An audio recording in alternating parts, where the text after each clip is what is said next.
Yes. Good evening everyone, very very good evening everyone. कैसे हैं आप सब? आई होप आप सभी अच्छे होंगे। गाइज मैं हूं पूजा और एडवांस इंग्लिश स्ट्रक्चर की क्लास में आप सभी का स्वागत है। गाइज हम लोगों ने 10 डेज का कोर्स स्टार्ट किया था, लेकिन 10 डेज में हम लोगों ने सारे एडवांस इंग्लिश स्ट्रक्चर कंप्लीट नहीं हो पाए थे, जिसकी वजह से आज हमें डे 16 तक आना पड़ा। आज हमारा डे 16 और मैंने सोचा कि लास्ट आपकी क्लास डे 17 तक रहेगी, उसके बाद हमारी एडवांस इंग्लिश क्लास कंप्लीट हो जाएगी। ओके तो सबसे पहले मुझे ये बता दीजिए, am I audible? Say yes. अगर मेरी आवाज सही आ रही है तो यस लिख दीजिए, या फिर आप फायर इमोजी सेंड कर दीजिए, जिससे मुझे ये पता चलेगा कि हाँ मैं लाइव दिख रही हूँ आपको, मेरी आवाज सही आ रही है। फायर इमोजी सेंड कर दीजिए।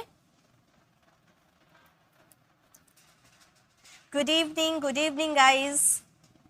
और बताइए कैसे हैं आप सब? आई होप आप सभी अच्छे होंगे। गाइज देखिए, यूट्यूब तरफ से नोटिफिकेशन बहुत ही लेट मिलता है, इसलिए आप लोग जो जुड़ गए हैं आप लोग लाइक कर दीजिए और अपने फ्रेंड्स जो रिलेटिव है जिसे आप जानते हैं उन्हें शेयर भी कर दीजिए, क्योंकि काफ़ी बार नोटिफिकेशन नहीं जाता, जिसकी वजह से लोगों को लगता है कि वीडियो आई नहीं है और वे वेट करते रह जाते हैं और उन लोगों को पता नहीं चल पाता है और लाइव वो ज्वाइन नहीं हो पाते। तो आप लोग फटाफट शेयर कर दीजिए। Am I audible? Say yes guys.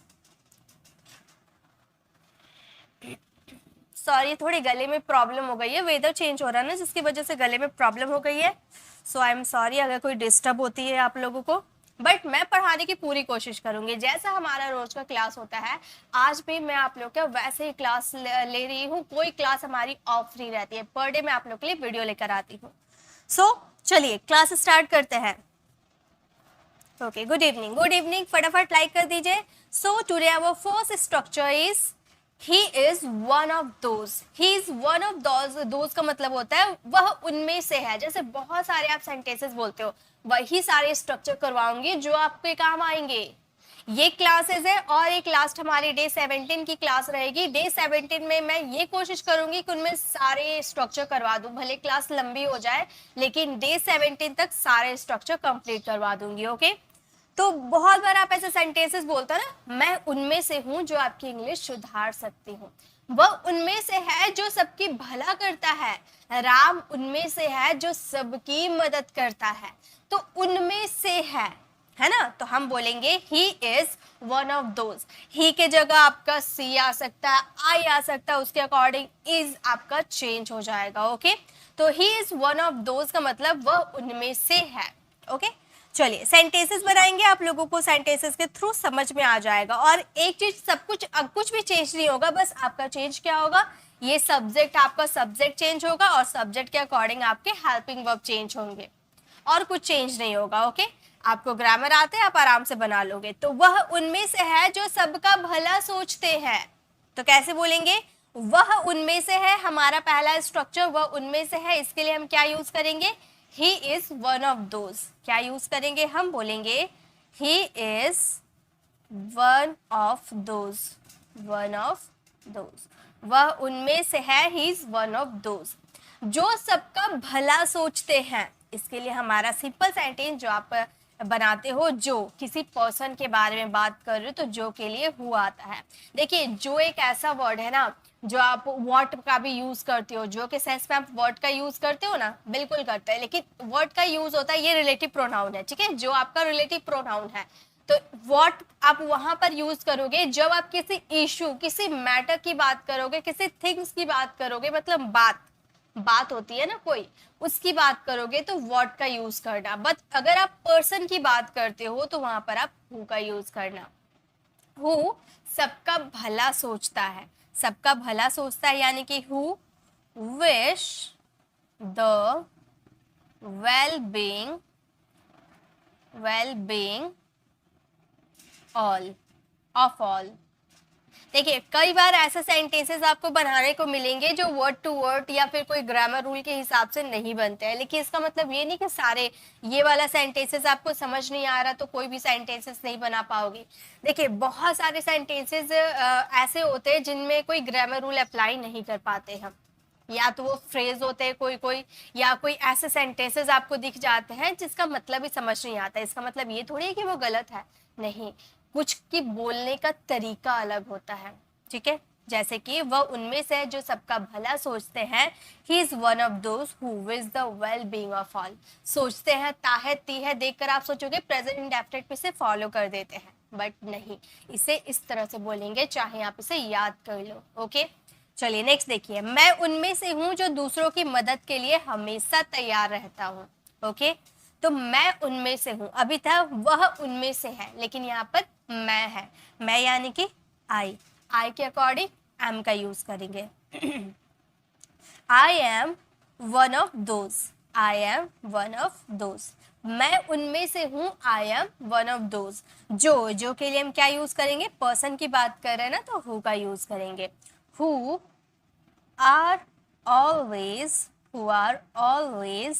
Ready to help others, जो हमेशा दूसरों की मदद करने के लिए तैयार रहते हैं ना। मैं उनमें से हूँ जो हमेशा दूसरों की मदद करने के लिए तैयार रहते हैं। I am one of those who are always ready to help others. ये हमारे ग्रामर रूल के हिसाब से बन गया, ठीक है।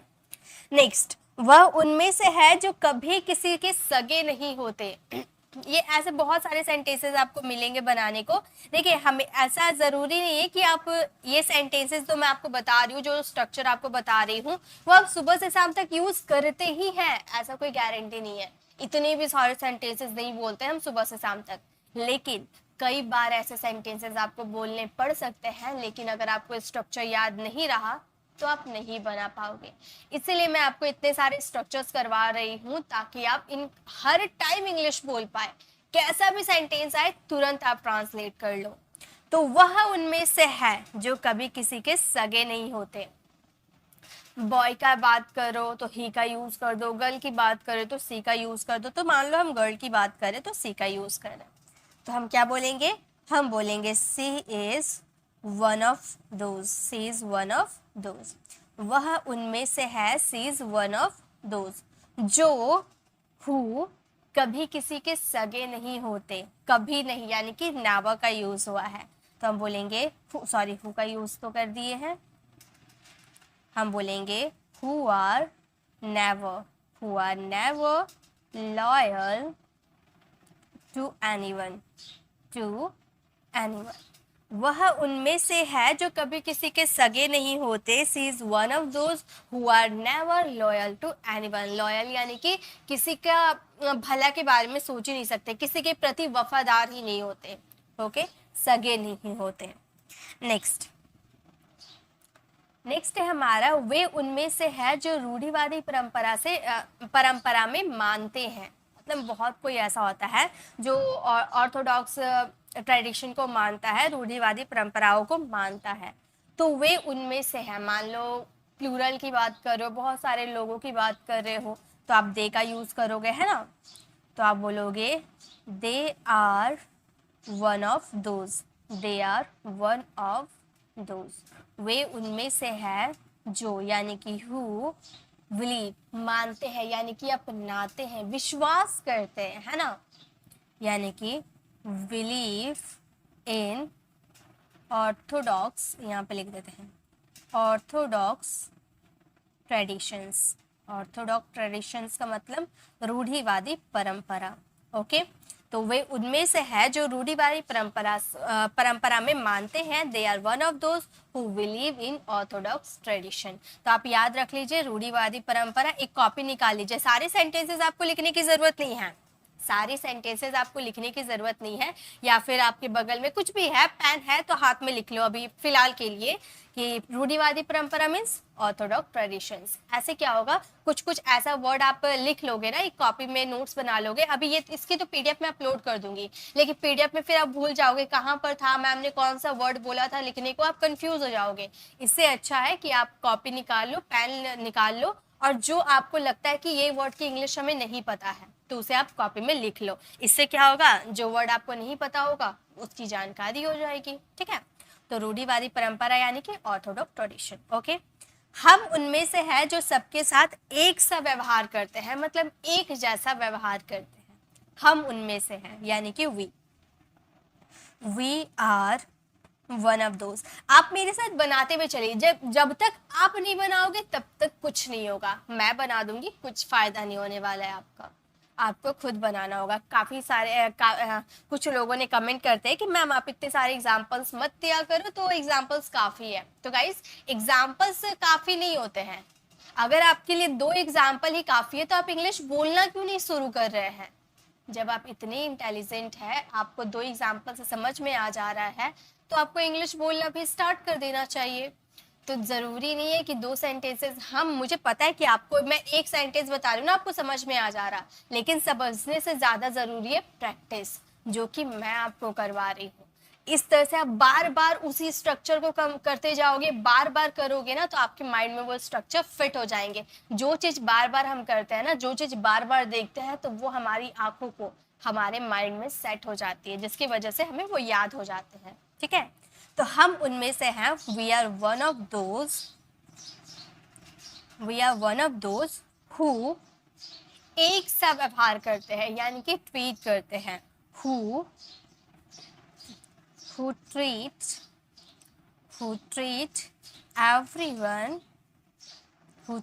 everyone with इक्वालिटी यानी कि एक सा व्यवहार करना, सभी के साथ एक जैसा व्यवहार करना। We are one of those who treat everyone with equality यानी कि एक जैसा, ओके। और व्यवहार यानी कि ट्रीट करना, है ना। राम उनमें से है जो कभी किसी का दिल नहीं दुखाते। राम उनमें से है जो कभी किसी का दिल नहीं दुखाते। चलिए बनाते हैं। हम क्या बोलेंगे? हम बोलेंगे राम सिंगुलर है ना, एक व्यक्ति है, तो इज का यूज करेंगे। हम बोलेंगे Ram is one of those. Ram is one of those who never, कभी नहीं, किसी का कभी दिल नहीं दुखाते, यानी कि हु नेवर हर्ट्स एनीवन, किसी का भी एनीवन। तो राम उनमें से जो कभी किसी का दिल नहीं दुखाते, यानी कि किसी को हर्ट नहीं करते। Ram is one of those who never hurts anyone. Okay, next देखिए। नेक्स्ट है वह उनमें से है जो सबसे गलत व्यवहार करता है। यहाँ पर होगा सबसे, ठीक है। तो वह उनमें से है जो सबसे गलत व्यवहार करता है। तो क्या बोलेंगे? वह, मान लो किसी बॉय की बात करें तो हम बोलेंगे he is one of those. He is one of those who treats everyone wrong. वह उनमें से है जो सबके साथ गलत व्यवहार करता है। He is one of those who treats everyone wrong. वह उनमें से है जो सबका नुकसान करवाता है। तो हम क्या बोलेंगे? हम बोलेंगे He is one of those. He is one of those who causes, he third person singular है ना, उसके according causes, who causes harm to everyone, सबका everyone। तो वह उनमें से है जो सबका नुकसान करवाते हैं। He is one of those who causes harm to everyone. Okay? तो जब भी आपके सेंटेंस में आए वह उनमें से है, मैं उनमें से हूँ, तुम उनमें से हो, जो भी है, तो हम क्या बोलेंगे? सब्जेक्ट लगा देंगे। मान लो वह उनमें से है, तो हम क्या बोलेंगे? He is one of those। उसके बाद जो के लिए आपको who का यूज करना है, देन आपका सेंटेंसेस के अकॉर्डिंग आपके सेंटेंसेस बन जाएंगे। ओके ओके, फर्स्ट स्ट्रक्चर हमारा यही था। आई होप आपको समझ में आ गए, सेंटेंसेस आपको समझ में आ गए। देखिए, अगर आपको समझ नहीं आते ना तो आप मुझे कमेंट में लिख कर जरूर बताइएगा, क्योंकि ये फ्राइडे को हमारी क्लासेस लास्ट कब होगी? वेडनेसडे को, क्योंकि आज हमारा डे 16 है, वेडनेसडे को डे 17 होगी और क्लासेस एंड हो जाएगी वहाँ। ओके, तो फ्राइडे को हम करने वाले हैं इन जितने भी डे 1 से डे 17 तक, ठीक है। डे 1 से डे 17 तक जितने भी स्ट्रक्चर्स हम कंप्लीट करेंगे ना, उन सारी की प्रैक्टिस मैं फ्राइडे को करवाने वाली हूँ। तो वहाँ पे सिर्फ आपका टेस्ट होगा। मान लीजिए आपने साल भर पढ़ाई किया, अब आपका फाइनल एग्जाम होता है ना, मान लीजिए वही एग्जाम है। आपने जो ये 17 डेज में जो भी सीखा है, सबका टेस्ट लेंगे हम फ्राइडे को, और उसमें आपको पता चलेगा कि आपको कितने स्ट्रक्चर्स आते हैं और कितने स्ट्रक्चर्स अभी याद करने आपको बाकी है।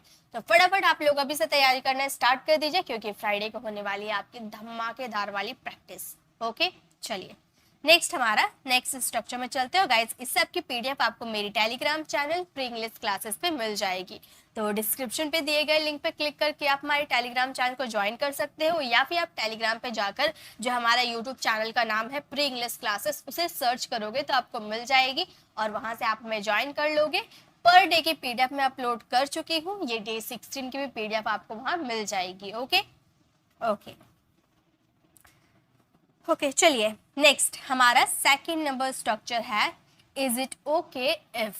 इज इट ओके इफ, अगर डैश तो चलेगा डैश, जैसे कि अगर मैं कल काम करूं तो चलेगा, अगर मैं कल आऊं तो चलेगा, ऐसे बोलते हैं ना। अगर मैं बाद में तुम्हारी हेल्प करूं तो चलेगा। तो कोई काम आप बोलते हो ना कि मैं ये कल करूं, मैं बाद में करूं तो चलेगा, ऐसे वाले सेंटेंसेस के लिए आप बोलोगे is it okay if. Is it okay if. Okay, चलिए सेंटेंसेस बनाते हैं, जैसे कि अगर मैं कल आऊं तो चलेगा। ऐसे आप बहुत बार आपको बोलने पड़ सकते हैं, बहुत ज्यादा बार आपको बोलने पड़ सकते हैं। मम्मी मैं थोड़ी देर बाद ये काम कर लूं तो चलेगा, आप ऐसे पूछ ले रहे हो। ओके, तो अगर मैं कल आऊं तो चलेगा, इसके लिए हम बोलेंगे it will be okay. It will be okay, एक minute, it will be okay if I come tomorrow. I come tomorrow. अब आप बोलोगे मैम आपने तो आप स्ट्रक्चर में लिखे हो इज इट ओके इफ, लेकिन आप करवा रहे हो it will be okay if I come tomorrow. इसका मतलब ये नहीं कि मैंने कुछ गलत लिख दिया, नहीं। देखिए एक्चुअली अगर आप ग्रामर के हिसाब से अगर आप बोलने जाओ तो आपको ये स्ट्रक्चर याद करने पड़ेंगे ग्रामर के हिसाब से। It will be okay if I come tomorrow. लेकिन आप अगर स्पोकन के लिए सिर्फ यूज करना चाहते हो, सिर्फ और सिर्फ स्पोकन के लिए, ग्रामर बाद दो, स्पोकन के लिए आप सिर्फ यूज करना चाहते हो तो आप ये भी यूज कर सकते हो is it okay if I come tomorrow. मैं कल आऊं तो चलेगा, आपका सेंटेंस क्या है, फ्यूचर में है, इसीलिए मैंने ग्रामर के हिसाब से विल बी का यूज किया है। बट स्पोकन के लिए आप बोलोगे is it okay if I come tomorrow, अगर मैं कल आऊं तो चलेगा। ओके, ऐसे तो दोनों तरीके से आप बना सकते हो। अगर आप ग्रामर और रिटन दोनों में एक ही साथ करना चाहते हो कि नहीं हम सिर्फ स्पोकन के लिए नहीं, ग्रामर और रिटन बोलने के स्पीकिंग और रिटन दोनों के लिए हमें चाहिए, तो आप ग्रामर के रूल के हिसाब से कर लो, आपको एक ही याद करने पड़ेंगे।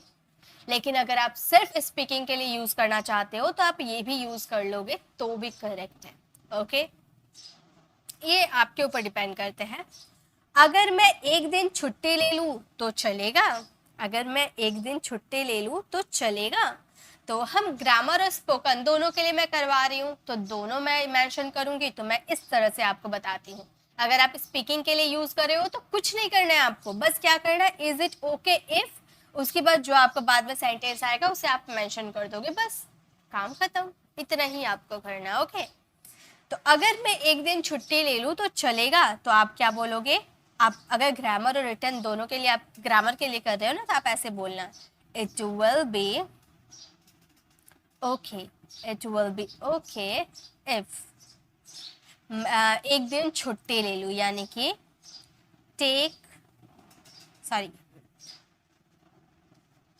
if I take a day off, take a day off, off.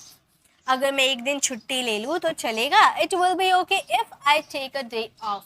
या फिर आप बोल सकते हो is it okay if I take a day off.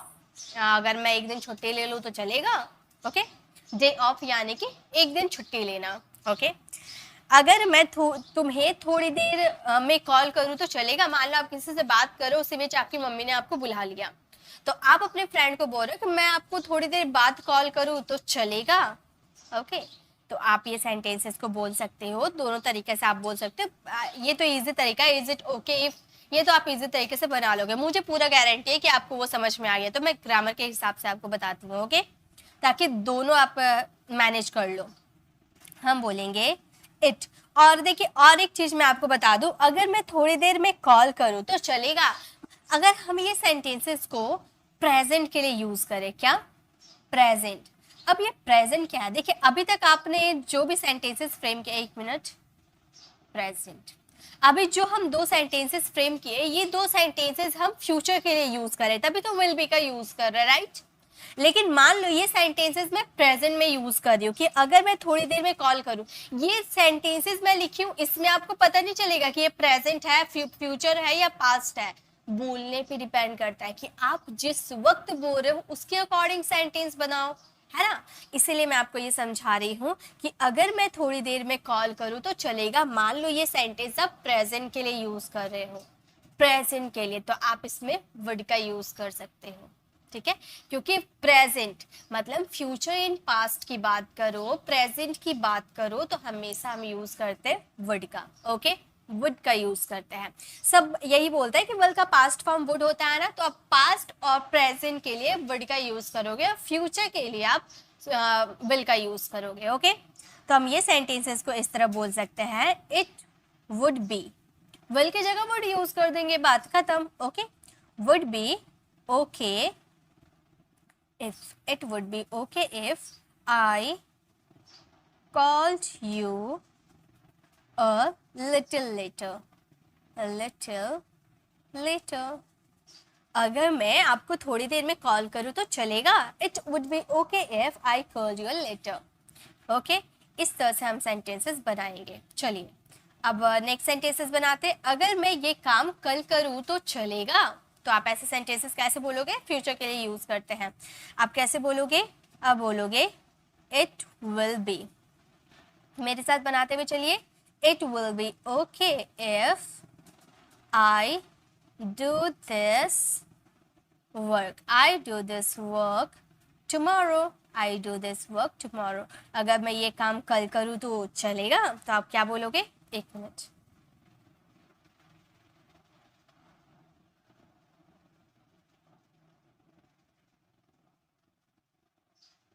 तो आप क्या बोलोगे? It will be okay if I do this work tomorrow, okay? अगर मैं अपनी कार यहाँ खड़ी कर दूँ तो चलेगा? मान लो आप स्पीकिंग के लिए यूज कर रहे हो, ग्रामर के लिए नहीं, स्पीकिंग के लिए यूज कर रहे हो, तो इज इट ओके भी यूज कर सकते हैं ना? आप ये सेंटेंसेस को इस तरह बोल सकते हो, is it okay, is it okay if मैं अपनी कार यहाँ खड़ी कर दूँ? तो इसके लिए हम बोलेंगे आई park my car here, I park my car here। तो हमारा सेंटेंस क्या हो गया? Is it okay if I park my car here, मतलब अगर मैं यहाँ पर अपनी कार खड़ी कर दूँ तो चलेगा, ओके? तो इज इट ओके का भी यूज आप कर सकते हो। सर मैं 1 सप्ताह ऑफिस ना आऊँ तो चलेगा? तो हम क्या बोलेंगे? चलिए हम स्पीकिंग के लिए यूज करते हैं। हम बोलेंगे ग्रामर के हिसाब से ये इज इट ओके जो आपने यूज किया ना, हो सकता है ग्रामर के हिसाब से आपके गलत हो जाएंगे, ग्रामर के हिसाब से ये गलत हो जाएंगे, लेकिन स्पीकिंग के लिए एकदम करेक्ट है, गलत है ही नहीं। मैं ये लिख कर देती हूँ, इज इट ओके इफ, आपका गलत नहीं है, ओके? तो इसे गलत मत समझिएगा। हाँ भले आपको लग रहा है कि ये फ्यूचर का है, फ्यूचर का है तो इज एम आर का यूज क्यों करेंगे? गाइस स्पीकिंग के लिए सब चलेगा, ठीक है? जैसे कि आप बहुत सारे सेंटेंसेस ऐसे बोलते हैं ना, मुझे लग रहा है, तो हम क्या बोलते हैं? I think. लेकिन ग्रामर तो ऐसा नहीं बोलता है। ग्रामर के हिसाब से हमें बोलना चाहिए आई एम थिंकिंग, है ना? मुझे लग रहा है प्रेजेंट कॉन्टिन्यूअस है तो आई एम थिंकिंग रहेगा, मैं सोच रहा हूँ या मुझे लग रहा है, आई एम थिंकिंग। लेकिन हम क्या बोलते हैं? आई थिंक, तो वो भी तो इनकरेक्ट है ना, लेकिन स्पीकिंग के लिए तो वही यूज किया जाता है। वैसे ही बहुत सारे स्पीकिंग के लिए यूज किए जाते हैं, ग्रामर के हिसाब से भले आपको वो गलत लगे लेकिन वो स्पीकिंग के लिए बिल्कुल करेक्ट होते हैं, ओके? तो हम बोलेंगे is it okay, is it okay if I don't come to office for a week, sir अगर मैं एक सप्ताह ऑफिस ना आऊँ तो चलेगा? Is it okay if I don't come to office for a week? Okay, अगर मैं कल पढ़ूँ तो चलेगा? आप अपनी मम्मी से बोल रहे हैं मम्मी अगर मैं कल पढ़ूँ तो चलेगा। अगर आप फ्यूचर के लिए यूज करोगे तो आप बोलोगे it will be okay if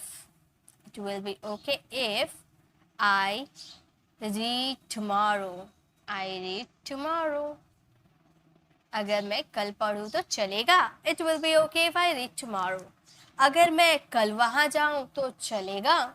speaking के लिए कैसे यूज करेंगे? हम बोलेंगे is it okay if I go there tomorrow? I will go there tomorrow. अगर मैं कल वहाँ जाऊँ तो चलेगा? Is it okay if I go there tomorrow? Okay, तो इस तरह से आप यूज करोगे। तो जब भी आपके सेंटेंसेस में अगर मैं ये काम कल करूँ तो चलेगा, मैं वहाँ कल जाऊँ तो चलेगा, तो इसके लिए दो ऑप्शन है। अगर आप ग्रामर के हिसाब से यूज करना चाहते हो तो it will be okay if का यूज करना, देन आपके सेंटेंसेस आएंगे। अगर आप स्पीकिंग के लिए सिर्फ यूज करना चाहते हो तो इज इट ओके इफ का भी यूज कर सकते हो। बिल्कुल करेक्ट है स्पीकिंग के लिए। ग्रामर के हिसाब से इनकरेक्ट हो जाएंगे लेकिन स्पीकिंग के लिए बिल्कुल करेक्ट है। ओके, चलिए नेक्स्ट देखते हैं। नेक्स्ट हमारा स्ट्रक्चर क्या है? नेक्स्ट हमारा 3rd नंबर स्ट्रक्चर है that is to say. That is to से यानी कि देखिए अभी मैंने यानी कि बोला, यानी कि दैट इज टू से, या फिर दैट मीन्स, है ना, दैट मीन्स भी बोलते हैं ना, दैट मीन्स। तो दैट मीन्स का यूज तो काफी नॉर्मल हो गया, हर कोई यूज करता है। आप कुछ एडवांस यूज कर सकते हो। That's to say, that is का कॉन्ट्रैक्शन, या फिर विदाउट कॉन्ट्रैक्शन यूज करना चाहते हो, दैट इज टू से। यानी कि तुम उसके बेटे हो, यानी कि तुमने गलती की है, यानी कि आपने वीडियो को क्लिक नहीं किया है, यानी कि अभी तक आपने लाइक नहीं किया है। तो यानी के लिए दो ऑप्शन है, दैट मीन्स या फिर this is, that is to say. Okay, next देखिए सेंटेंसेस देखिए। यानी कि तुम उनके बेटे हो, यानी कि तुम उनके बेटे। मान लो किसी ने आपसे पूछा कि तुम कौन हो, तो आप बोल रहे हो कि वो है ना उनके मैं बेटा हूँ, तो आप बोल रहे हो ओ यानी कि तुम उनके बेटे हो, राइट। तो यानी कि इसके लिए हम क्या बोलेंगे? हम बोलेंगे that is to say, that is to say तुम उनके बेटे हो, यानी कि you are his son, you are his son. यानी कि तुम उसके बेटे हो, that is to say you are his son. यानी कि तुम परीक्षा में असफल हो गए, तो यानी के लिए तो हम दैट मीन्स का भी यूज कर सकते हैं, है ना। हम बोल सकते हैं that means you failed the exam, you failed the exam. यानी कि तुम परीक्षा में असफल हो गए, that means you failed the exam. Okay, next. यानी कि तुम वहां जा रहे हो, यानी कि तुम वहां जा रहे हो। दो ऑप्शन है, दोनों में से आप किसी का भी यूज कर सकते हो। That is to say, that means. Okay, लेकिन आपका अगर आप काफी दिन से दैट मीन्स का यूज करते हो तो कुछ एडवांस यूज करो, दैट इज टू से यूज करो। ओके, हम क्या बोलेंगे?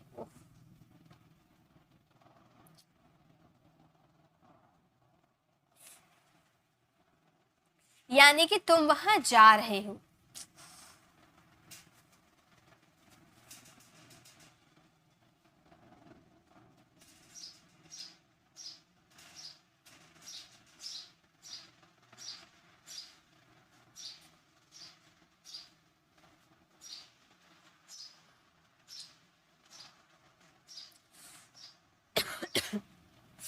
यानी कि तुम वहां जा रहे हो, इसे इंग्लिश में कैसे बोलेंगे?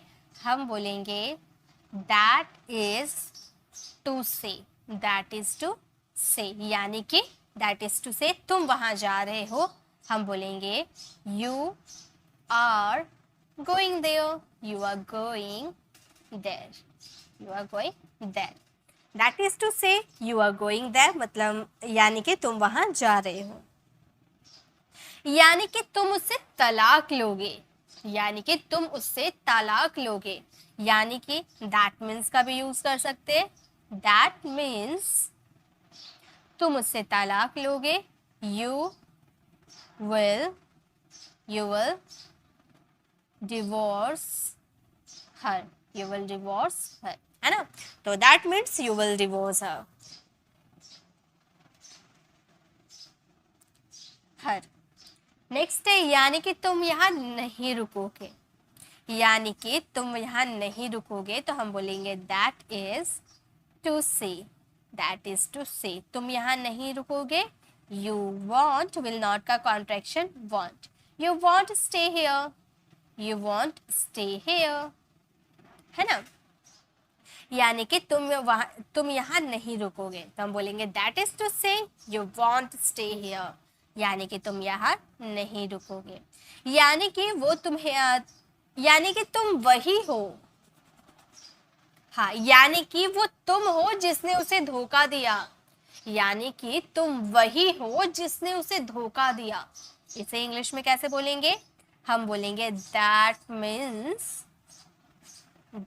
मीन्स यू आर, तुम वो तुम ही हो, इसके लिए बोलेंगे यू आर द वन, जो जिसने उसे धोखा दिया तो हम बोलेंगे who cheated on him, cheated on him. That means you are the one who cheated on him. यानी कि तुम सच बोल रहे हो तो क्या बोलेंगे, हम बोलेंगे that means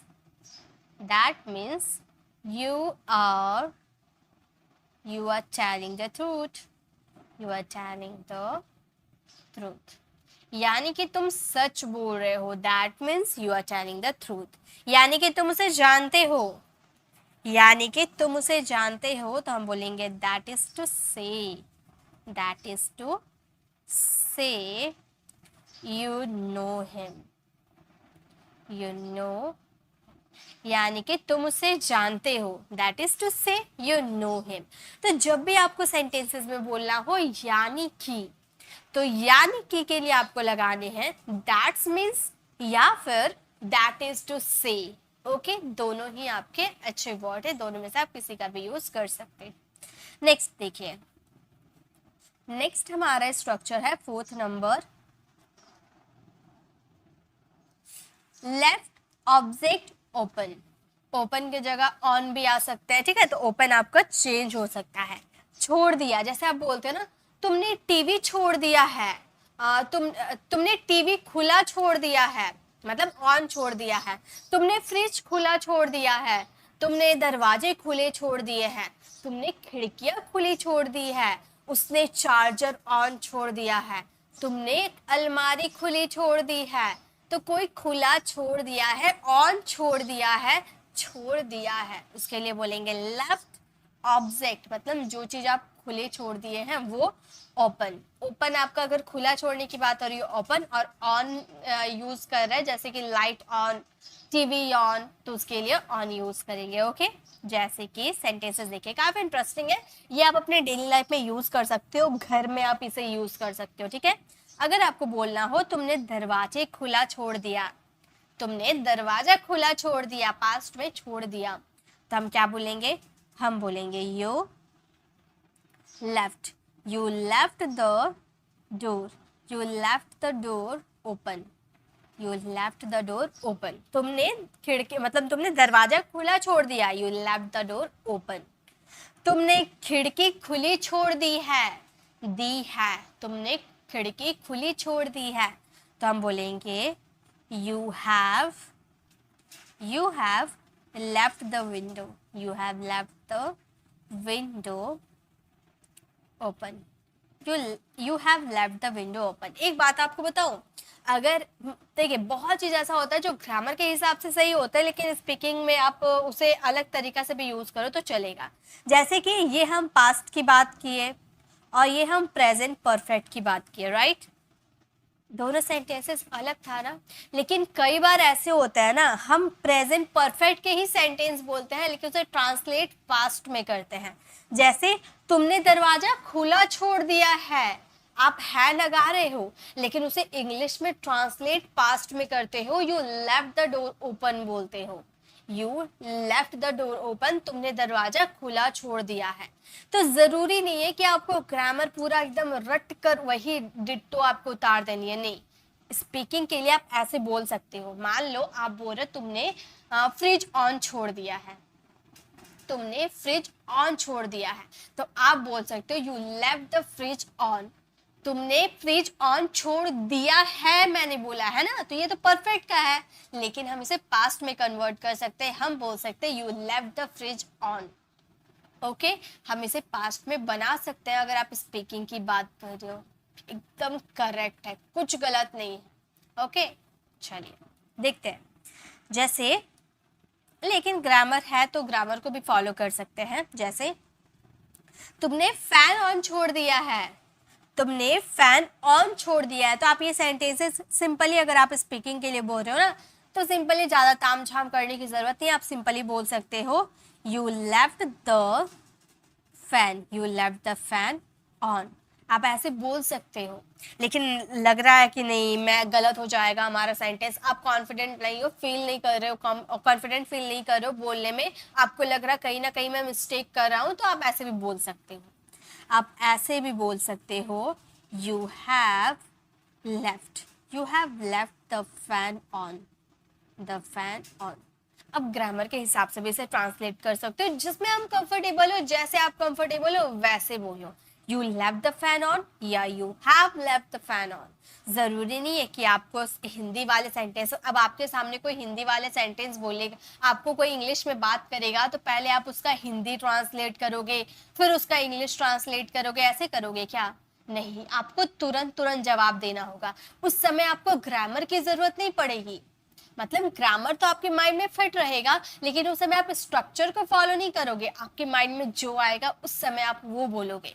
जैसे आपको कोई बोला कि तुमने चार्जर, तो आपको बोलना हो तुमने चार्ज ऑन छोड़ दी है, तुमने चार्जर ऑन छोड़ दी है, तो उस समय आप ये नहीं देखोगे लास्ट में दी है आया, यानी कि प्रेजेंट परफेक्ट का है, हैव लगा दो, नहीं, उतना आपको ध्यान में रखने की जरूरत नहीं है। आप सिंपली बोल सकते हो you left the charger on, you left the charger on. जरूरी नहीं कि आप ग्रामर के हिसाब से बढ़ते जाओ, you have left the charger on ऐसे बोलो, जरूरी नहीं है। बोलते हो तो गलत नहीं है, अगर आप you left the charger on बोलते हो, पास्ट में कन्वर्ट करते हो, तो भी करेक्ट है, करेक्ट है। ओके, तुमने लाइट ऑन छोड़ दिया, क्या बोलेंगे? चलिए मेरे साथ बनाते हुए चलिए, हम बोलेंगे तुमने लाइट ऑन छोड़ दिया, हम बोलेंगे you left the light, you left the light on, you left the light on. तुमने टीवी ऑन छोड़ दिया है, हम बोल सकते हैं you left the TV, you left the TV on, you left the TV on, तुमने टीवी ऑन छोड़ दिया है। ओके, हैव लगा देते तो गलत नहीं हो जाता, हैव भी सही है। तुमने डिब्बे खुले छोड़ दिए, तुमने डब्बे खुले छोड़ दिए, तो हम बोलेंगे you left the boxes, you left the boxes open, you left the boxes open। तुमने डिब्बे खुले छोड़ दिए। तुमने चार्जर ऑन छोड़ दिया, तुमने चार्जर ऑन छोड़ दिया। अक्सर हम दिया है जरूर लगाते हैं, ध्यान दीजिएगा, हम ऐसे नहीं बोलते तुमने चार्जर ऑन छोड़ दिया, हम ऐसे बोलते तुमने चार्जर ऑन छोड़ दिया है। वो सेंटेंसेस भले पास्ट के होते हैं, फिर भी हम उसे है लगाते ही हैं। कई बार आप ऐसे नोटिस किए होंगे कि सेंटेंस पास्ट का बीत चुका होता है, फिर भी हम उसमें प्रेजेंट को घुसाते ही है लगा देते हैं। तो जरूरी नहीं है कि वो ट्रांसलेट भी आप प्रेजेंट में ही करो। आप इंग्लिश बोल रहे हो ना, इंग्लिश में बोलो जैसे बोलना है। ओके, तो तुमने चार्जर ऑन छोड़ दिया, तो आप बोलोगे you left the charger on, you left the charger on, तुमने चार्जर ऑन छोड़ दिया। तुमने अलमारी खुला छोड़ दिया है। ये सेंटेंसेस आपको खुद से ट्रांसलेट करना है और इसका आंसर कमेंट में देना है। ओके, चलिए नेक्स्ट देखते हैं। नेक्स्ट हमारा 5th नंबर स्ट्रक्चर है कुछ भी हो। कुछ भी हो, मुसीबत में तो तुम फंसी गए हो, कुछ भी हो, एग्जाम टफ तो था, कुछ भी हो, तुमने झूठ तो बोला था, कुछ भी हो, उसने मेरी मदद की थी। तो कुछ भी हो, इसके लिए आप बोलोगे आफ्टर ऑल। आफ्टर ऑल कितना ज्यादा यूज करते हो ना, आफ्टर ऑल, कुछ भी हो। चलिए सेंटेंसेस फ्रेम करते हैं। कुछ भी हो मुसीबत में तो तुम फंस गए हो, ठीक है। तो आप कैसे इसे सेंटेंस में ट्रांसलेट करोगे, आप बोलना आफ्टर ऑल। आफ्टर ऑल मतलब कुछ भी हो मुसीबत में तो तुम फंस गए हो। तो देखिए इसके लिए कितना इंटरेस्टिंग सेंटेंस बनेगा। हम बोलेंगे you are in a soup now. जो इन अ सूप आप यूज किए हो ना, यानी कि मुसीबत में पड़ जाना, मुसीबत में फंस जाना, इन अ सूप। ओके, तो after all you are in a soup now मतलब कुछ भी हो मुसीबत में तो तुम फंस ही गए हो। तो ये सेंटेंसेस यूज करना कितना इंटरेस्टिंग है। इन अ सूप, मान लो सूप पीने की बात कर रहे हैं ना, लेकिन ये सेंटेंसेस हो गया मुसीबत में पड़ जाना, फंस जाना, इन अ सूप। ओके, कुछ भी हो एग्जाम टफ तो था, कुछ भी हो एग्जाम टफ था यानी कि मुश्किल था। तो आप ऐसे सेंटेंसेस ये भी काफी इंटरेस्टिंग बनेंगे। देखिए कैसे बोल सकते हैं, फ्रेज का, आप छोटे छोटे फ्रेज का यूज करोगे ना तो काफी इंटरेस्टिंग आपके सेंटेंसेस बनेंगे। हम बोलेंगे after all the exam, after all the exam was a hard nut to crack, nut to crack, nut to crack यानी कि मुश्किल, टफ। ओके, कुछ भी हो एग्जाम टफ तो था मतलब मुश्किल तो था, बहुत मुश्किल तो था। तो आप बोलोगे after all the exam was a hard nut to crack.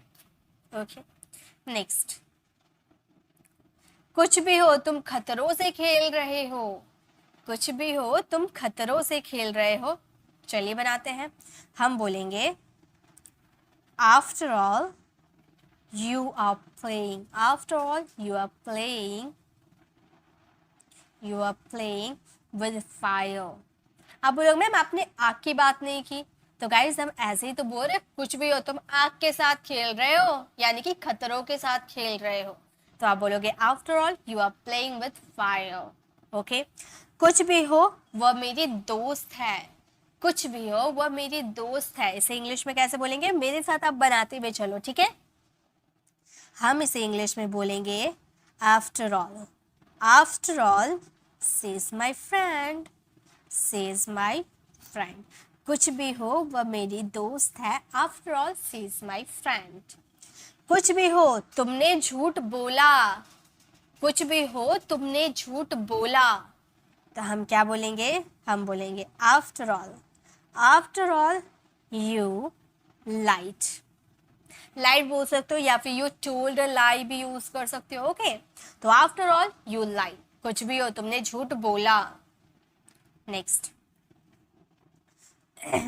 कुछ भी हो तुमने बहुत मेहनत की, भले तुम फेल हो गए लेकिन कुछ भी कहो, कुछ भी हो तुमने बहुत मेहनत की।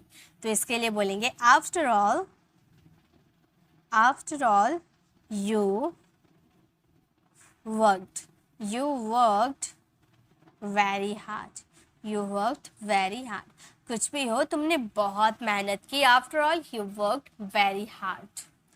कुछ भी हो उसने मेरी मदद की, कुछ भी हो उसने मेरी मदद की। तो हम क्या बोलेंगे, हम बोलेंगे after all, after all he helped me, after all he helped me. कुछ भी हो उसने मेरी मदद की, after all he helped me. कुछ भी हो तुमने उसे धोखा दिया, कुछ भी हो तुमने उसे धोखा दिया। तो हम क्या बोलेंगे, हम बोलेंगे after all, after all you past cat cheated, you cheated on her. कुछ भी हो तुमने उसे धोखा दिया, after all you cheated on her. Boy की बात करेंगे, you cheated on him. Okay, तो कुछ भी हो, कुल मिलाकर अगर आपको बोलने हैं कुछ भी हो, तुमने गलती की, कुछ भी हो तुमने उसे मारा क्यों, कुछ भी हो और तुम स्कूल गए क्यों नहीं, तो कुछ भी हो आफ्टर ऑल। Got it. उसके बाद आपके जो सेंटेंसेस रहेंगे वो आप अपने अकॉर्डिंग बनाओगे, अपने ग्रामर के अकॉर्डिंग। ओके, नेक्स्ट,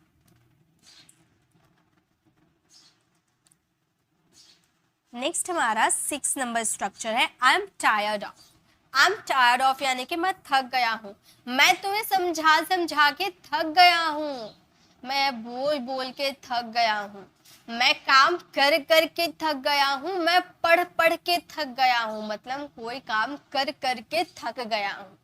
तो मैं थक गया हूँ, I am tired of, I am tired of speaking English, I am tired of working, I am tired of doing something, जो भी आपका होगा वो यूज करेंगे। ऑफ है, ऑफ हमारा प्रीपोजिशन है, तो प्रीपोजिशन के बाद हम क्या लगाएंगे, वर्ब की फोर्थ फॉर्म।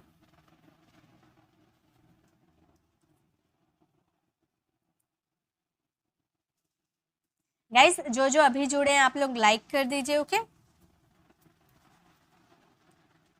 हमारा ये जो हमारा एडवांस इंग्लिश स्ट्रक्चर का जो सीरीज खत्म होगा, उसके बाद एक नया कोर्स आप लोगों के लिए आने वाला है। क्या कोर्सेज है उस पर डिटेल में वीडियो बनाऊंगी। तो बस यही याद रखिए, इस वीक तक हमारी ये चलेगी। आज हमारी डे 16 है, इसके बाद डे 17 वेडनेसडे को आएगी, और फ्राइडे को इसकी प्रैक्टिस आएगी, यानी कि आप लोगों का टेस्ट होगा। और उसके बाद मंडे से हमारी लाइव क्लासेस जो आएगी, वहाँ पर आप लोगों के लिए एक नया कोर्स आएगा। आप सभी के लिए बहुत इंपॉर्टेंट रहेगा। क्या कोर्स है, क्या नहीं है, उसकी सारी अपडेट मैं आपको दे दूंगी। तो अगर आप हमारे चैनल पर नए हैं तो सब्सक्राइब कर लीजिए, ताकि आप इंग्लिश बोलने आए हो, इंग्लिश बोल कर ही जाओ इस चैनल से। तो सब्सक्राइब कर लीजिए ताकि आपको सारी अपडेट मिल जाएगी, क्या मैं सिखाने वाली हूँ, आप लोगों के लिए क्या क्या करने वाली हूँ। बहुत कुछ मैंने सोच रखा है, सभी चीज़ मैं आप लोगों के लिए प्रोवाइड करूँगी। तो फटाफट लाइक कर दीजिए, शेयर कर लाइक कर दीजिए, सब्सक्राइब कर लीजिए, और अपने फ्रेंड सर्कल में शेयर कर दीजिए, क्योंकि फ्रेंड ही है जो हमें इंग्लिश बोलने में, हमें उनके साथ इंग्लिश प्रैक्टिस करने में हेल्प मिलेगी। फ्रेंड फैमिली को जरूर शेयर कर दीजिए, ओके।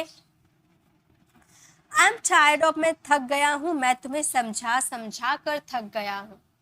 कैसे बोलेंगे, हम बोलेंगे I am tired of, I am tired of, समझा समझा कर, मेक अंडरस्टैंड होता है वर्ब की fourth form, making you understand, making you understand. मैं तुम्हें समझा समझा के थक गया हूँ, तो हम क्या बोलेंगे, I am tired of making you understand, okay. मैं उसके बारे में सोच सोच के थक गया हूँ, है ना, मैं उसके बारे में सोच सोच के थक गया हूँ कि उसने मेरे साथ इतना गलत किया कैसे। तो मैं उसके बारे में सोच सोच के थक गया हूँ, हम क्या बोलेंगे, मेरे साथ बनाते हुए चलिए। सबसे पहले आपको यूज करने आई एम टायर्ड ऑफ, चलिए लिखिए। हम बोलेंगे आई एम टायर्ड ऑफ, सोच सोच कर, यानी कि थिंकिंग, थिंकिंग अबाउट हर, उसके बारे में, यानी कि अबाउट हर, अबाउट हिम, है ना। तो देखिए यहाँ पर जो आपको समझा समझा कर 2 बार दिया गया है, सोच सोच कर 2 बार दिया है, तो इसका मतलब ये नहीं कि थिंक थिंक 2 बार यूज कर दे, अंडरस्टैंड अंडरस्टैंड 2 बार यूज कर दे, ऐसा कुछ नहीं है, एक ही बार यूज होगा, लेकिन वर्ब के फोर्थ फॉर्म में होगा, ओके। तो I am tired of thinking about her, मैं उसके बारे में सोच सोच के थक गया हूँ, ओके। मैं रोज चावल खा खा के थक गया हूँ, मैं रोज चावल खा खा कर थक गया हूँ, तो हम क्या बोलेंगे, हम बोलेंगे I am tired of, I am tired of खाना, यानी कि eating, tired of eating rice, eating rice every day, every day. मैं रोज रोज चावल खा खा के थक गया हूँ, I am tired of eating rice every day, okay. Next, मैं इंटरव्यू दे देकर थक गया हूँ, अभी तक मुझे जॉब नहीं मिला, मैं इंटरव्यू दे देकर थक गया हूँ, तो आप कैसे बोलोगे, आप बोलना ये सारे सेंटेंसेस तो अभी मैं आपको दे रही हूँ ना, कि मैं चावल खा खा के थक गया हूँ। देखिएगा लाइफ में आपको ना ऐसे सेंटेंसेस यूज करने पड़ेंगे, 100% करने पड़ेंगे। मैं इंटरव्यू दे देकर थक गया हूँ, चाहे ये आपको कोई और बोले या आप बोलो, लेकिन ये सेंटेंसेस बहुत ही कमाल के हैं, बहुत ही ज़्यादा यूजफुल है। तो मैं इंटरव्यू दे देकर थक गया हूँ, आप बोलना I am tired of, I am tired of giving, I am tired of giving interviews, interviews. मैं इंटरव्यू दे देकर थक गया हूँ, I am tired of giving interviews. Next है, मैं ये मूवी देख देख कर पक गया हूँ, पक गया हूँ, थक गया हूँ, बात एक ही है, बोर हो गया हूँ, है ना। तो यहाँ पर पक थक एक ही है, ठीक है। तो मैं ये मूवी देख देख कर पक गया हूँ, पक चुका हूँ, है ना। तो हम क्या बोलेंगे, हम बोलेंगे I am tired of, I am tired of watching, I am tired of watching this movie, I am tired of watching this movie. मैं ये मूवी देख देख कर थक गया हूँ, मैं ये मूवी देख देख कर पक गया हूँ, I am tired of watching this movie. मैं पढ़ पढ़ कर थक गया हूँ, मैं पढ़ पढ़ के थक गया हूँ। तो हम कैसे बोलेंगे, हम बोलेंगे I am tired of, I am tired of reading, I am tired of reading. मैं पढ़ पढ़ के थक गया हूँ, I am tired of reading. मैं बोल बोल के थक गया हूँ, I am tired of speaking. मैं लिख लिख कर थक गया हूँ, I am tired of writing. मैं सोच सोच के थक गया हूँ, I am tired of thinking. Okay तो मैं तुमसे लड़ के थक गया हूँ, कैसे बोलेंगे, आप मेरे साथ बोलिए, ठीक है। लिख तो रहे हैं, ठीक है, लेकिन आपको बोलने भी है। तो मैं तुमसे लड़ के थक गया हूँ, कैसे बोलेंगे, हम बोलेंगे I am tired of, I am tired of fighting, fighting with you.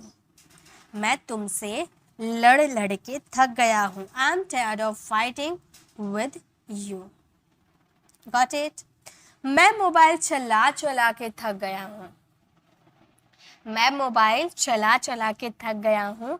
आप बोलना I am tired of, I am tired of using my mobile. मैं मोबाइल चला चला के थक गया हूँ, I am tired of using my mobile. Okay तो जब भी आपको बोलना हो मैं थक गया हूँ, मैं पक गया हूँ, तो आप यूज़ करना आई एम टायर्ड ऑफ, उसके बाद वर्ब का फोर्थ फॉर्म, उसके बाद जो कर करके आप थक गए हो उसका जिक्र कर देना। ओके नेक्स्ट, फाइंड इट, ये हमारा 7th नंबर स्ट्रक्चर है, ठीक है। Find it difficult to, find it difficult to, कोई काम करने में दिक्कत होना। मुझे अंग्रेजी बोलने में दिक्कत है, मुझे अंग्रेजी समझने में दिक्कत है, हमें इस प्रोजेक्ट को पूरा करने में दिक्कत है, ठीक है। तो कोई काम करने में दिक्कत हो रहा है, यानी कि फाइंड इट डिफिकल्ट टू। जैसे उससे अंग्रेजी बोलने में दिक्कत होती है, उसे यानी कि ही, है ना, उसे यानी कि ही, और ये हमारा थर्ड पर्सन सिंगुलर है, उसके अकॉर्डिंग आप फाइंड को चेंज करके फाइंड्स कर दोगे वर्ब के 5th फॉर्म में। Got it.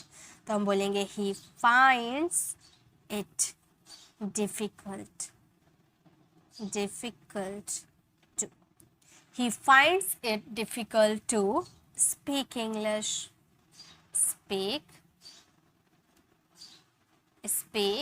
English।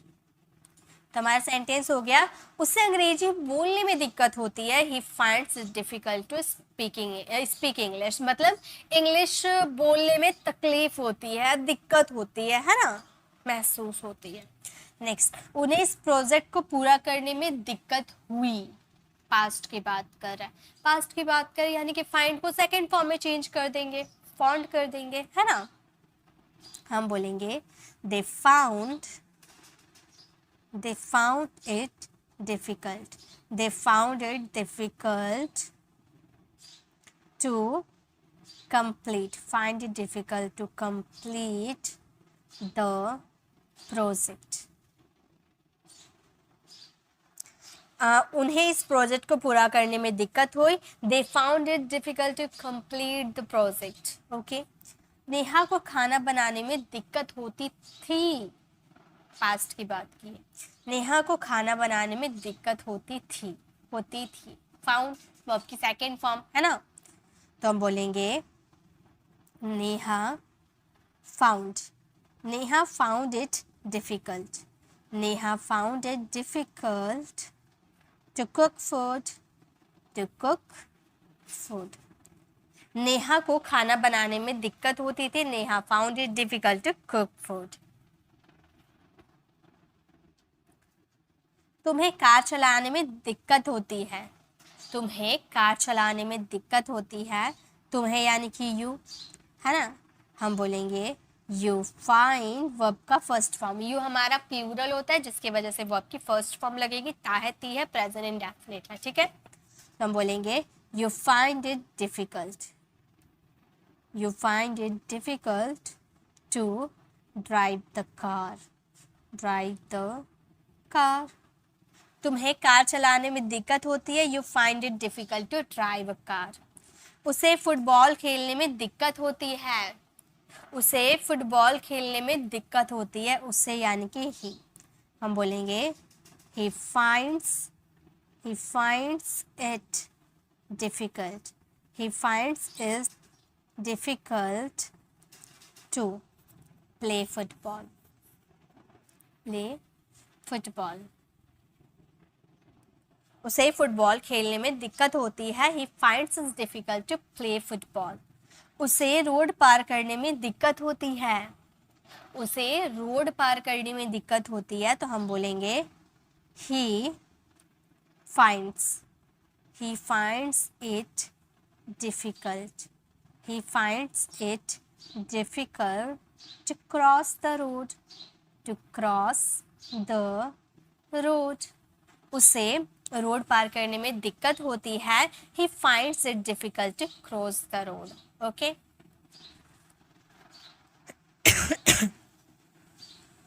मुझे अंग्रेजी सीखने में दिक्कत होती है, क्या बोलेंगे?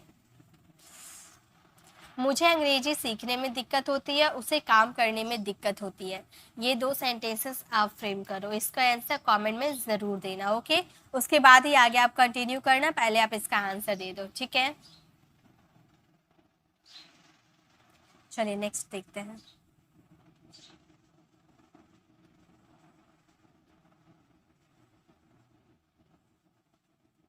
बिकॉज ऑफ यानी कि के चक्कर में, बिकॉज का मतलब कारण होता है, रीजन के लिए, है ना, लेकिन यहाँ पर यूज करेंगे के चक्कर में, यहाँ भी रीजन है। तुम्हारे चक्कर में उसने मुझे पीट दिया, तुम्हारी बहन के चक्कर में मुझे चाटा मिल गया, है ना, प्यार के चक्कर में उसने जॉब खो दी। तो के चक्कर में, किसी चीज के चक्कर में, because of you, because of her sister, because of love, जो भी है, ठीक है। चलिए सेंटेंसेस बनाते। तुम्हारे चक्कर में मुझे पीट दिया गया, तुम्हारे चक्कर में मुझे पीट दिया गया, लेकिन मुझे कौन पीटा इसके बारे में मैंने बताया नहीं। आप अंडरस्टूड है कि मुझे कौन पीटा है, तो मैंने आपके सामने जिक्र नहीं किया कि मुझे कौन पीटा, सिर्फ मैंने इतना बोला कि तुम्हारे चक्कर में मुझे पीट दिया गया। तो हम क्या बोलेंगे? हम बोलेंगे आई वॉज बीटन, यानी कि मुझे पीट दिया गया, मुझे मारा गया, मुझे पीट दिया गया, आई वॉज बीटन। तुम्हारे चक्कर में, तो हम क्या बोलेंगे? हम बोलेंगे बिकॉज ऑफ यू, तुम्हारे चक्कर में मुझे पीट दिया गया, I was beaten because of you, okay. यह सब उसके चक्कर में हुआ है, यह सब उसके चक्कर में हुआ है, तो हम क्या बोलेंगे? हम बोलेंगे it has happened, it has happened, एक minute, it has happened because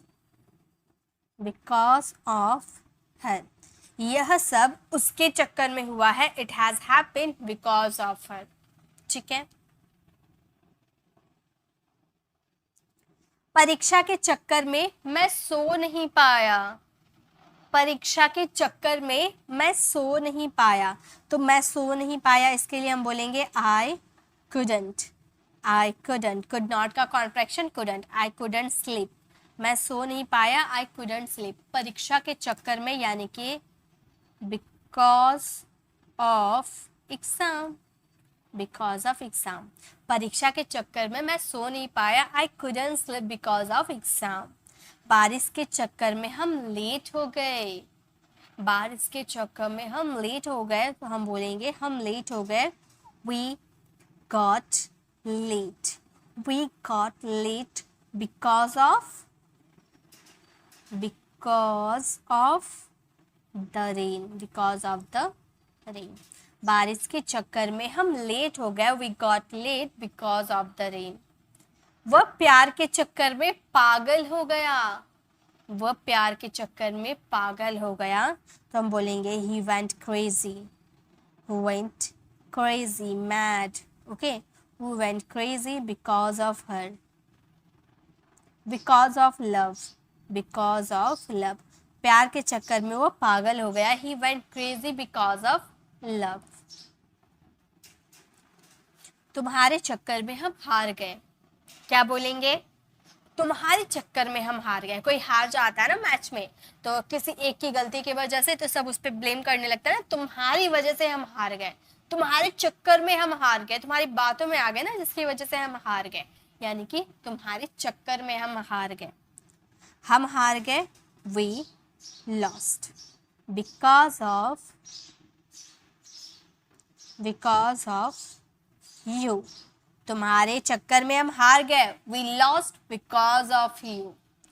उसके चक्कर में तुमने मुझे थप्पड़ मारा, उसके चक्कर में तुमने मुझे थप्पड़ मारा, मुझे थप्पड़ मारा, you slapped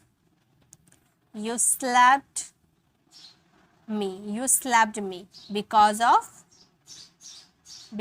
of her। उसके चक्कर में तुमने मुझे मारा, तो हम बोलेंगे you slapped me because of her, okay. Ram के चक्कर में मैं फेल हो गया, राम के चक्कर में मैं फेल हो गया, तो मैं फेल हो गया, I failed because of Ram, Ram के चक्कर में मैं फेल हो गया, I failed because of Ram. तो जब भी आपको के चक्कर में, उसके चक्कर में, तुम्हारे चक्कर में, राम के चक्कर में, प्यार के चक्कर में यानी कि बिकॉज ऑफ, ओके। चलिए नेक्स्ट देखते हैं। नेक्स्ट है हमारा 9th नंबर स्ट्रक्चर, इनग्रोज्ड इन। इनग्रोज्ड इन का मतलब होता है मग्न होना। इनग्रोज्ड इन का मतलब होता है मग्न होना, मतलब किसी चीज में लीन होना। वो फोन चलाने में मग्न है, यानी कि फोन में घुसा हुआ है, उसी में लगा हुआ है, ठीक है। तो वो फोन चलाने में मग्न है। तुम उससे बात करने में मग्न थे, वह पढ़ाई करने में मग्न है। तो मग्न है यानी कि उसके अंदर लीन है ना, उसी में लगा पड़ा है, तो हम बोलेंगे इनग्रोज्ड इन। जैसे कि वह फोन चलाने में मग्न है, मेरी बातों पे उसने ध्यान नहीं दिया, वह फोन चलाने में मग्न है। तो हम इसे सेंटेंसेस को बोलेंगे he is engrossed in using phone। वह फोन चलाने में मग्न है, he is engrossed in using phone, okay. बच्चे टीवी देखने में मग्न है, बच्चे टीवी देखने में मग्न है, हम क्या बोलेंगे? हम बोलेंगे children. are engrossed in watching TV। बच्चे टीवी देखने में मग्न है, children are engrossed in watching TV, okay. वैसे ही हम फिल्म देखने में मग्न थे, तो हम कैसे बोलेंगे? हम यानी कि we, हम बोलेंगे we, पास्ट है, एक मिनट, ये हमारा सेंटेंस पास्ट है, तो हम क्या लगाएंगे? we were, okay. हम बोलेंगे we were engrossed in watching the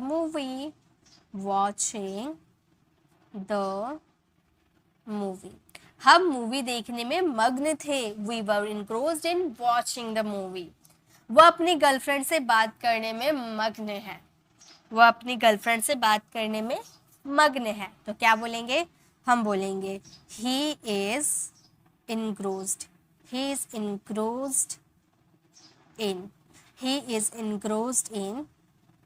talking to her GF। वह अपने GF से बात करने में मग्न है, he is engrossed in talking to her GF यानी कि गर्लफ्रेंड। वह अपनी ही दुनिया में मग्न है, ऐसे बोलते हैं ना, तुम तो अपनी ही दुनिया में मग्न रहते हो, तो वह अपनी ही दुनिया में मग्न है। मान लो गर्ल की बात करें तो हम बोलेंगे she is engrossed, she is engrossed in her own world। वह अपने ही दुनिया में मग्न है, she is engrossed in her own world। अगर ही रहता तो ही इज लगाते, यानी कि वो अपनी ही दुनिया में मग्न है। वह गाने सुनने में मग्न है, वह गाने सुनने में मग्न है, तो हम बोलेंगे he is engrossed, he is engrossed in listening the song, listening the songs। वह गाने सुनने में मग्न है, he is engrossed in listening the songs। रिया पढ़ने में मग्न है। कोई कोई बच्चा होता है ना, पढ़ने में पूरा मग्न रहता है, टॉप आना चाहता है, आराम से पढ़ता है, दिन भर पढ़ता है, तो आप बोलना चाहते हो रिया पढ़ने में मग्न है, तो आप बोलना Riya is engrossed, Riya is engrossed in reading. In preposition है ना, इसके लिए वर्ब का फोर्थ फॉर्म लगा रहे, ठीक है। रिया इज engrossed in रीडिंग, रिया पढ़ने में मग्न है।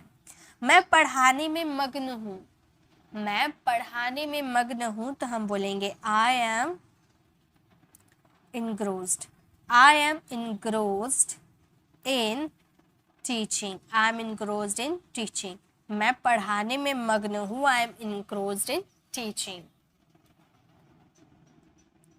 नेक्स्ट, तो जब भी आपको मग्न होना बोला जाएगा ना, तो वहाँ पे engrossed in का यूज करना है। ये हमारा 10th नंबर स्ट्रक्चर है, ठीक है। इसमें सारे सेंटेंसेस में नहीं बताऊंगी, क्योंकि लास्ट जो हमारा 10th नंबर स्लाइड रहता है वो आप लोगों के लिए रहता है, लेकिन कुछ सेंटेंसेस बता दे रही हूँ जिससे आपकी थोड़ी कंफ्यूजन क्लियर होगी। देखिए, ऑलमोस्ट, ऑलमोस्ट का 2 मीनिंग होता है, लगभग या करते करते। जैसे कि वह लगभग 20 साल की है, अगर करते करते वह मरते मरते बचा, तुम गिरते गिरते बचे, यानी कि लगभग गिर ही चुके थे, ऐसे हम बोलते हैं ना। तो कभी कभी ऐसे ही बोलते हैं कि तुम गिरते गिरते बचे, तो गिरते गिरते कोई काम करते करते या लगभग आएगा तो ऑलमोस्ट का यूज करना। सेंटेंसेस देखिए, दोनों टाइप के सेंटेंसेस ली हूँ जिससे आपके क्लियर हो जाए। दोनों एक ही है, लगभग या करते करते एक ही मीनिंग निकालता है, लेकिन दोनों का बोलने का तरीका अलग होता है। ऑलमोस्ट का यूज किया जाता है, जैसे वह लगभग 20 साल की है। अगर आपको बोलना हो वह लगभग 20 साल की है, तो आप बोलना she is almost, she is almost 20 years old। She is almost 20 years old मतलब वह लगभग 20 साल की है। वह लगभग गिर गया, लगभग गिर गया, ठीक है। वह लगभग गिर गया, तो आप बोलोगे ही almost fell, he almost fell। और एक तरह का सेंटेंसेस मैं आपको दिखाना चाहती हूँ। देखिए, यहाँ पे मैंने बोला वह लगभग गिर गया, और यहाँ पे देखिए वह मरते मरते बचा, वह मरते मरते बचा, है ना, मतलब कोई काम करते करते। इसे हम कैसे बनाएंगे, सेम तरीका है, कुछ अलग नहीं है। सेंटेंस कितना अलग है ना, इसमें लगभग का यूज किया जा रहा है, इसमें कोई काम करते करते 2 बार जिक्र हुआ है। कैसे बनाएंगे, वह मरते मरते बचा, तो हम इसे बोलेंगे ही ऑलमोस्ट डाइड, मतलब वो मरते मरते बचा, यानी कि लगभग मर ही गया। ओके, तो ऐसे। अब आपका होमवर्क क्या है, मैं लगभग पहुंच चुका हूं, तुम लगभग जीत चुके थे। मैं फिसलते फिसलते बचा,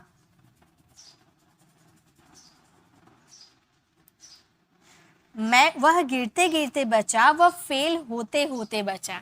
ये सारे सेंटेंसेस आपको फ्रेम करने और इसका आंसर कमेंट में देना है। तो गाइस, इन सब की पीडीएफ भी आपको फ्री ऑफ कॉस्ट हमारे टेलीग्राम चैनल पर मिल जाएगी, तो नोट्स बनाने की जरूरत नहीं है। इसका अगर मैं आंसर दे पाऊंगी करेक्ट है या सही है या फिर रॉन्ग है, अगर मैं बता पाऊंगी तो कमेंट में बता दूंगी, वरना आपकी इसकी पीडीएफ आपको शेयर कर दूंगी, वहां से आप मैच कर सकते हो कि आपने कितना सही बनाया है। अगर कोई कंफ्यूजन होती है तो आप मुझे कमेंट कर सकते हो। गाइस, तो आज के इस वीडियो में भी हम लोगों ने 10 स्ट्रक्चर्स को कवर किया है, और लास्ट हमारा डे 17, ये हमारा क्या था, डे 16 था। यस, ये हमारा डे 16 था। लास्ट हमारे डे 17 की क्लास होगी। हो सकता है उसमें 10 स्ट्रक्चर से ज़्यादा होंगे, 15 भी हो सकता है, क्योंकि लास्ट डे सारी चीज़ कवर करने की कोशिश करूँगी। ओके, सो आज की क्लास कैसे लगी कमेंट में ज़रूर बताइएगा। अच्छी लगी तो लाइक कीजिएगा, अपने फ्रेंड सर्कल में ज़रूर शेयर कीजिएगा। अगर आप हमारे चैनल पर नए हैं और मेरे पढ़ाने का तरीका आपको पसंद आए तो सब्सक्राइब कर आने वाले बेल आइकन को ज़रूर प्रेस कीजिएगा, ताकि रोज़ आने वाली वीडियोज़ की नोटिफिकेशन आपको समय पर मिलती रहेगी। मिलते हैं नेक्स्ट ऐसे इन्फॉर्मेटिव वीडियोज़ के साथ, तब तक के लिए कीप लर्निंग।